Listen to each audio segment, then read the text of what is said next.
আমি অনেক কিছু বলতে পারি যে আমি এই হারিয়েছি, ওই হারিয়েছি, এটার জন্য দায়ী, সে সেটার জন্য দায়ী।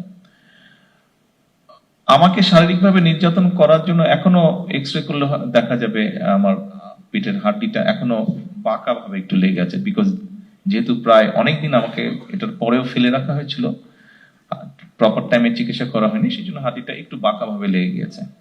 3 থেকে 4 সপ্তাহের মধ্যে হাড্ডি জোড়া লেগে যায়, হিউম্যান হাড্ডি, আপনারা জানেন বোধহয়। বাট আমি এখন যদি যারা এটার জন্য দায়ী, আমি যদি সেটা হয়তো সেটা করার আমার পক্ষে পসিবল, কিন্তু আমি যদি সেরকম করি, আমারটা কি জোড়া লাগবে হাড্ডি?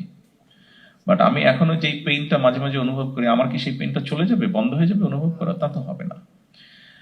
আমার মনে হয় সেই জন্য আমাদের একটা এই মাইন্ডসেট থেকে বেরিয়ে আসা উচিত। আমাদের চিন্তা করা উচিত, ঠিক আছে, আমাদের হাতে যখন, অর্থাৎ আপনি এখনো বেঁচে আছেন, আপনি এখনো চলছেন, আপনি এখনো ফিরছেন, আপনি এখনো আপনার পরিবার আপনজনের সাথে আছেন, আপনি আপনার সুরক্ষিতের সাথে আছেন, আপনি আল্লাহ দেওয়া আলো বাতাস আপনি দেখছেন।